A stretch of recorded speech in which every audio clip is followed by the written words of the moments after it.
You're cooking on an alcohol stove, you've cut the handle off your toothbrush, you're sleeping in your down jacket, you've cut your sleeping pad down to 3/4 lengths. Now that 3-pound backpack is starting to look sort of heavy. So what do you need to do? You're heading for an ultralight frameless backpack. And that's where I want to share with you my review of the Gossamer Gear G4-20. Stick with me.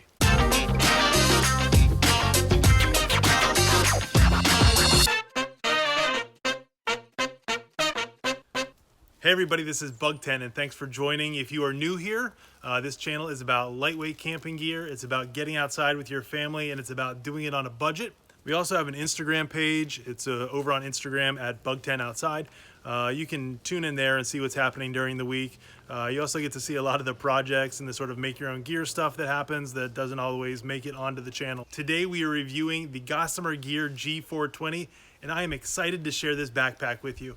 I picked this up earlier this spring and I have been hiking with it all spring long. I feel like I'm in a good position to help you understand whether or not this backpack makes sense for you.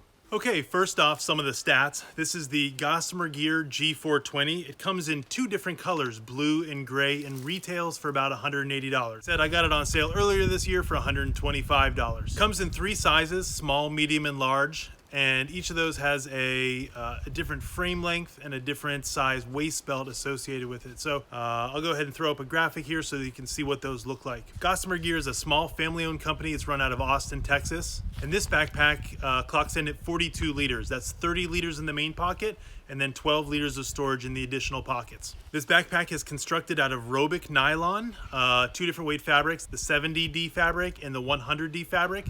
Robic Nylon is it's a premium fabric. It's fairly new. It's 50% stronger and it has 2.5 times the tear resistance of the older nylon. The nylon in this bag has a DWR coating on it, which means a durable water repellent coating. It's not waterproof, but it's water resistant.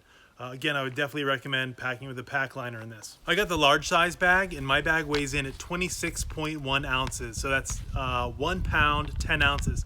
That's incredibly light. If you want to save a few more ounces, you can actually use this closed cell foam pad as your butt seats, or you can actually take this out entirely and then accordion style in your Z-rest or your whatever sort of ground pad you're using right in here and building that into the frame. A few features I want to point out. This is a roll top bag. I like roll top bags a lot. I feel like it allows me to volume up or volume down as needed. I've taken this, like I said, on, I don't know, maybe 3 or 4 trips this spring, and I've never had an issue with capacity. This also has a strap that comes across the top of the bag and buckles. I really like this. This has been great when throwing something wet on the outside of my bag, or a few times, like, when I hit the trail early, I'll just throw my lunch right on top so that I can access it quickly. One thing I don't like about this, though, is that it's a single strap that runs from the front to the back. I also am a little concerned on the stress it puts on this tab here. Don't know if that's possible to see, but I feel like that's a lot of stress on that single point. So maybe some additional reinforcement there or something to beefing that up a little bit, just because a lot of times this is getting cranked down on. And then I do have another pack that has a split strap that I feel like would work better for a bear canister or something like that. So just minor, but this is a gear review, so that's what we do here, right? I also want to point out this has waterproof zippers on it. This is a feature I actually love, right? We spend so much time getting rid of ditty bags and cutting down on stuff sacks and eliminating top pockets and all that stuff, that at some point it actually gets like, it becomes sort of silly about where do I store stuff. And so this little built-in pocket is not very big. It's right on the front of the pack. It's a great place to store little things that I pick up during the day. So if I find a piece of trash on the ground, I can throw it in there. I can keep my spoon in there. I can keep my satellite communicator in there. Anything that I want, small and knick-knacky, but I still want to have accessible during the day. I have loved throwing it in this pocket. So I'm actually a big fan of this. I think it's a great pocket. One thing that's a little bit different about this pack than some of the other packs is you'll notice that the side pockets are different. This pocket comes up high and has an angle. And on the other side, this pocket is low. And I believe what this is designed for is, this could be like a water bottle pocket or something that you can reach back and grab easily. And this pocket is designed more for either stowing your trekking poles, a tripod, maybe you put your shelter out there. I also want to point out the hip belt here has a similar asymmetrical setup where on this side, this has a full zippered pocket, again with the waterproof zipper, adequately sized. It's a big cushy, like 1.5 inch hip belt. And then on this side, this has this little like sewn in mesh pocket. And I've got to be honest, I think given the choice, I would have preferred a full second pocket over here, but I've found definite uses for this. Some people use that for their phone, but that just feels a little bit not secure enough for a device as expensive as a phone. I don't think this is a reason to get the pack or not get the pack, but just be aware that it only has one sewn hip pocket on the left-hand side. As long as we're down here, I also want to point out that the hip belt is sewn into this bag. So if you want to remove the hip belt, you're gonna have to cut it off. The backpack also has these really lightweight compression straps on the side. There's some additional sewn in tabs so you can configure this in a way that works for you. I also love that you can take these off if you don't want it. You don't have to cut it. You just simply untie it and unthread that. There's a spot for some additional straps for the zip top closure I've taken off. They use a toggle system that we can see right here.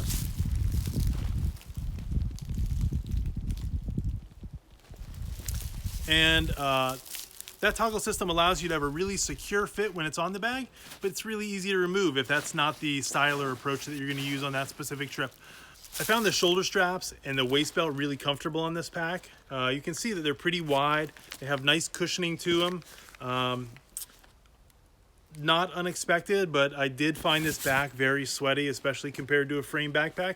But I feel like it's unfair to compare a framed and a frameless backpack sort of in that arena. So just be aware that that's what you're getting into. It wasn't a big deal. Like you dry out, you're wearing synthetic clothing anyways, but this is really nice to have as like a sit pad, nice to sort of integrate into your sleep system. But I wouldn't buy this backpack with the idea that your back is going to be cool and breezy while you're hiking around. So if you go to Gossamer Gear's website and check out this backpack, they're going to tell you that the maximum carry load is 30 pounds. I did not find that to be true, and I'm frankly a little surprised that they put that up there. They said the comfort limit was 25 pounds, and actually I didn't really find that to be true either. I think this pack really shines once you have dialed in your backpacking setup, that you're carrying equipment that is small and compact and light, and that you're really you're not looking for a framed backpack experience in a lightweight package. You're actually looking for a lightweight backpack. And so if you're thinking to yourself, like, what, will this backpack work for me? Is this something that makes sense? The way I did it is I started backwards and I said, okay, if I'm carrying 5 days worth of food at like 1 3/4 pounds per day, that's going to be 8 3/4 pounds. If I have 1.5 liters of water, that's another 3.3 pounds. So I'm looking at about 12 pounds just in consumables right there. If I'm aiming for a total pack weight of 22 or 23 pounds, and I've already got 12 pounds of consumables, that means my base weight needs to be 11 pounds or under so that I'm starting off the trip in a really comfortable fashion. For me, I'm in that category, and so this ended up working really well for me this spring, even on some of those colder trips where I was carrying some extra clothing and stuff like that, because quickly you start drinking your water and eating your food and your weight goes down. But I did reach out to their customer service early on after my first trip with this pack and asked for some advice on how to get the pack to fit better and how to get a little bit more comfort on trail. And I was able to connect right up with a person, which is so refreshing these days. And I had a nice email exchange with a fellow named Ian. So thanks, Ian, if you're watching.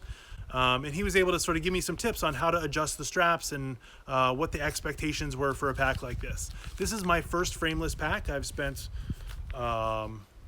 over 30 years backpacking with framed backpacks, and so it felt a little bit different. I needed to readjust my expectations for what it felt like. It didn't feel bad, it didn't feel uncomfortable, it just wasn't what I was used to feeling. If your base weight is sub 11 pounds and you're not looking to carry more than 5 days of food, I would definitely consider this pack. It has been really pleasurable, and I expect to use this pack for most of my short backpacking trips, or most of my trips where I can resupply pretty frequently. It has been a fun switch going from framed to frameless backpack, but if you're just considering this, if you're just getting into this, I would not make this your first move in terms of lightening your overall load. I would first work out some of the other pieces of your big three, or big four, however you break it down. Make sure that you have a sleeping bag that's going to pack up small enough that it doesn't eat up all the volume in that 30-liter tube. Make sure that you have a shelter that's really lightweight and also compresses down really small, and then start worrying about the weight of your overall backpack. So if you are in the market for an ultralight backpack, I have been really happy with this. This is the Gossamer Gear G4-20, and it has taken me on a lot of fun trips this summer. If you're looking for a lightweight backpack, this was just featured in Backpacker magazine, so I thought it was a good time to do this review. Hey, if you've stuck around all the way to this point, please go ahead, click like, click subscribe, turn on notifications. That way you'll stay apprised of everything that's happening on this channel. If you have the G4-20, I would love to hear your thoughts down below. Until next week, Bugtent out.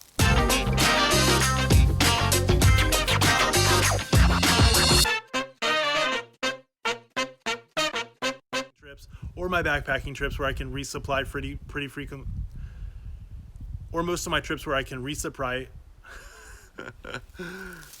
or most of my trips where I can resupply